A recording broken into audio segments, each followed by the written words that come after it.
إذاعة جمهورية مصر العربية من القاهرة تقدم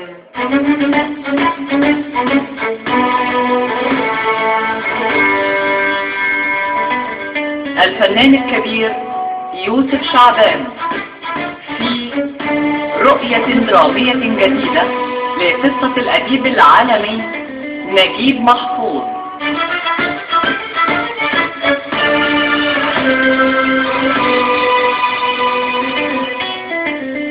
العريس النجم طارق لطفي،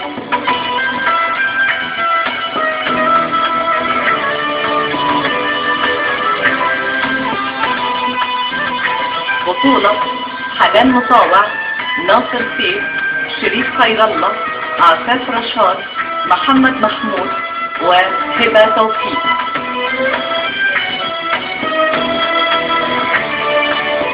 ضيوف الشرف النجم أحمد ماهر، ياسر فرج، صبحي خليل.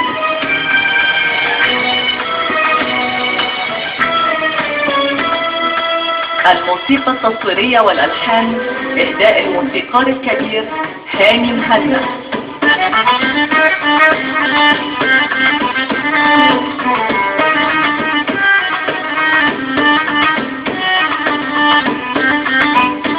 المخرج المساعد مياد عثمان.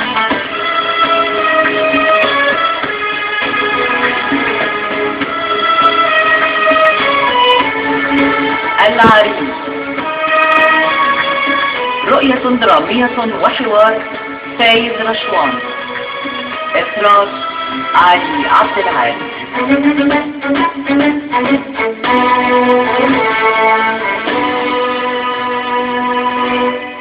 بقول لك لازم تعلن جوازنا للكل.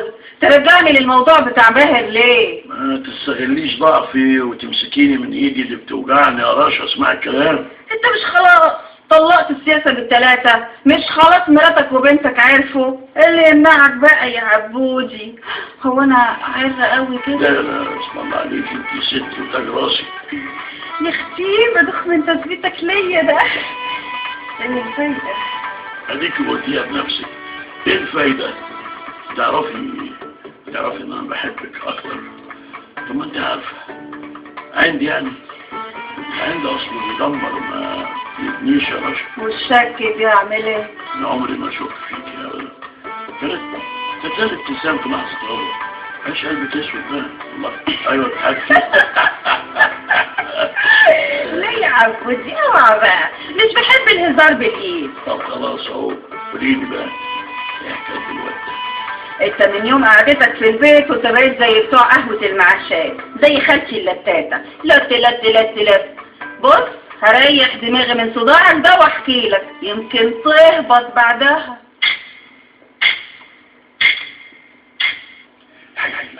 كنت هايلة يا رشا، هايلة بجد عجبتك يا ولد؟ ده انت دلوقتي تقولي خدتيني من نفسي لدرجة ان انا مش شايف ستي دلوقتي غيرك. عارفة انك بتجاش برضه كلامك حلو قوي. الاهم ان انا اقول لك اللي انا حاسس ان الله خلاني تعيشي معايا. ومين قال لك اني مش حاساه وعايشه معاك يا روحي؟ انا مش ببقى مرتاحه غير وانا معاك يا بيه. الدرجه دي يا رشا؟ اكتر من الدرجه دي، عشان المدة الألفة اللي اتعودتها تعلمني لقيت في عينك الدفى. لكن اللي مش فاهماه اني ليه مش عارفه افرح بيك. يا ترى ده خوف من ايامي التي استكترت علي وتحرمني منك، ولا انا من كتر اللي شفته في حياتي نسيت طعم الفرح مش واخده بالي. انا نسيتي كل حاجه شفتيها في حياتك. انا نسيتي كل اللي فات وكل اللي جاي كمان يا رشا. مصدقتني؟ تقدر تقول اني ما كنتش عاوز اقاوم، كنت عارفه انه بيكذب بس عملت نفسي مش واخده بالي. تفرق ايه يعني باهر عز الدين عن اللي قبله؟ ما الكل طمعان فيا. يلا حاولت اكمل الحلم للاخر رغم اني كنت عارفه اني هصحى منه في اي لحظه، وفعلا اول ما خد مصلحته مني صحاني من الحلم بجلد الميه ساعه. وكانت ايه مصلحته؟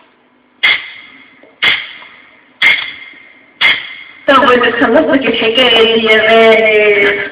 انت بتتكلمي يا رشا؟ انا رشا فكري يا ابني، انا مين يتمنى يخبرني؟ انا بستخدم انت كل اي حاجه يتصل بيا على طول. قول لي انت بس ايه الموضوع بالظبط واعتبر الحكايه خلصانه.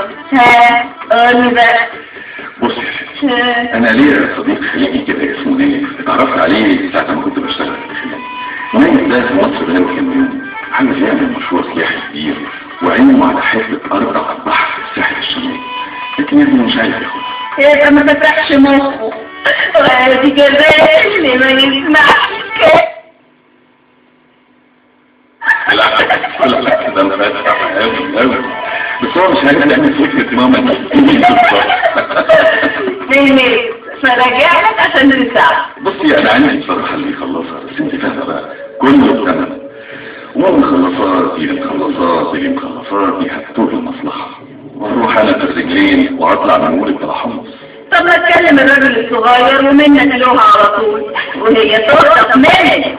انا ممكن طبعا اعملها والموضوع ده يتم، انما ده هيخرج عليا بقى تعبين كتير قوي من بحورها، وانا بحب امشي حياتي. طب ايه المطلوب؟ قرار بتخفيف الارض النايف بسعر 5 جنيه للمتر.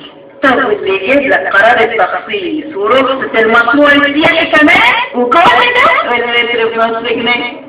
وانت عارفه المتر هناك يساوي كام؟ انت اللي شكلك ما تعرفش مين رشا فين. المتر هناك يساوي 500 جنيه على الاقل. انت اطلبي اللي انت عاوزاه ما دام تخلصي قرار التخصيص والرخصه كمان وكل ده بنص جنيه. نص ساعة مش هطلب، هو تلحق فادي. اتفقنا وانا موافق. طب وانا ازاي اضمن حقي بقى؟ مش انت اللي هتخلصي كل حاجه، يعني كل حاجه كده في ايدك. وده معقول برضه يا دكتور باهر؟ العين برضه ما تعرفش على حاجه. انا صحيح رشا فكري، انما ما ينفعش اسوق ودكتور باهر عز الدين قاعد جنبي فحاسه يبقى عارف. ماشي يا رشا، ايه اللي يطمنك وتعالي قولي. ورقه عرضي. هي دي اللي هتطمنك ورقه عرضي؟ وجودك جنبي هو اللي هيطمني يا باهر. انا جنبك اهو، وانا رحت يعني بعيد ولا رحت في اي حاجه، بس مساله يعني الورقه العرفي دي هتبقى شويه حساسه. مش عارفه طولك يا اخي. ايه ده؟ وانا ماليش في سكه الحرام. هو انا هتبعها واوزعها في اشارات المرور؟ دي حاجه بيني وبينك وشاهد عليها ربنا. ما تفكرش، ما تخسرش رأس، اكسبني هتكسب كتير قوي يا باهر عز الدين، وصدقني عمرك ما هتنسى. مش معترض خالص يعني، بس بحب كل حاجه تيجي في وقتها، ويمكن يعني الموضوع ده ملهاش وقت. اخفى عليك، ملهاش وقت ازاي بس؟ يعني انا دلوقتي مثلا عاوز ازرم الحوض. انت لما تاخدني في حضنك وتقربني منك ده بيطمني قوي. احساس جميل وحش معاك، وانا موافقه اكمل بقيه عمري احبك في الدنيا، انما ما اقدرش اقول لك عشيقه لحظه واحده، لان اللي ضحيت عشانك واللي هضحي عشانك يخليني ما استاهلش منك كده. ها وطلع باهر يستاهل رشا فكري؟ اول ما خلصت المصلحه وخد العموله وحطها باسمه في البنك حط لي العقده في المنشار. ازاي يعني؟ يعني ايه اقعد من شر الكباريه بقى؟ اللي سمعتيه يا رشا، خلاص من النهارده مفيش شغل، مفيش رقص كباريهات. ده بتعمل يا حبيبي، انت عارف انت بتقول ايه؟ انت اللي بتقولي هتمثلي عليا ولا ايه؟ اسمعي يا رشا، لو ناويه تكملي حياتك معايا في المحترم يبقى تنسي حكايه الرقص دي طلعيها من دماغك. انا طول عمري محترمه مش هتعرفك من بعد موضوعنا دلوقتي، انا بتكلم دلوقتي على حاجه محدده. ولما بفضل رقص هتعيشني منين وهتصرف عليا منين؟ انت مش فاهم يا حبيبي ان انا اللي بصرف عليك ولا ايه؟ عيب عايزيني ولا ايه؟ لا انا بفكرك بقى. انا كمان بفكرك. انت قلتي مش عاوزه منك غير الامان، ما تحلميش معايا لا بعد كده، وما تستنيش اوعدك باي حاجه مش هتيجي. انا ما املكش غير الامان. يكفيك الامان يا رشا ولا؟ ولها في الياتشين بتوع عمولة أرض الساحل وأرض 6 أكتوبر وأرض السخنة تكملي بعديها. لو حياتي كانت هتقف عليه تبقى ما كانتش تستحقني أعيشها.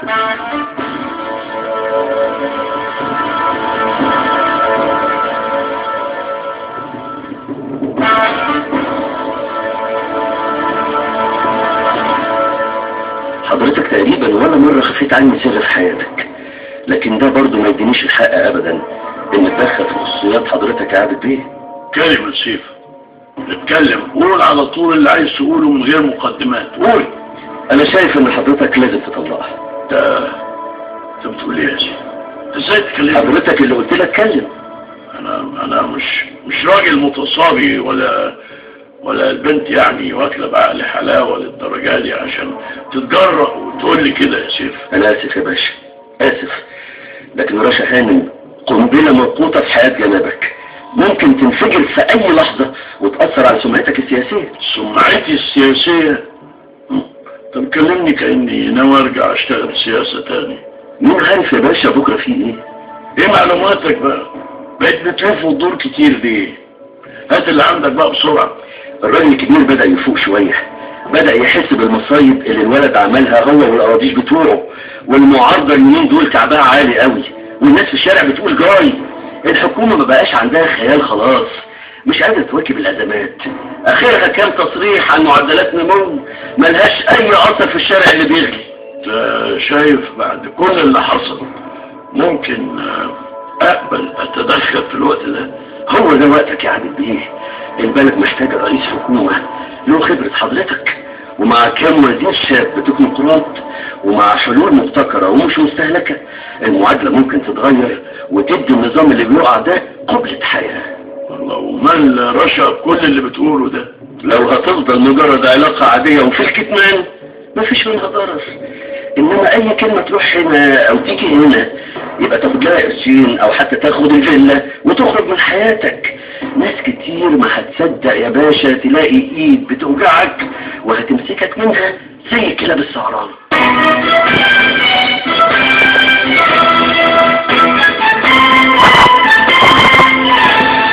رؤية درامية جديدة لقصة الأديب العالمي نجيب محفوظ.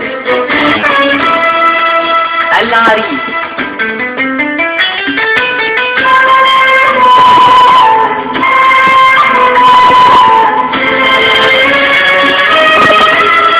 الرؤية الدرامية والحوار فايز رشوان.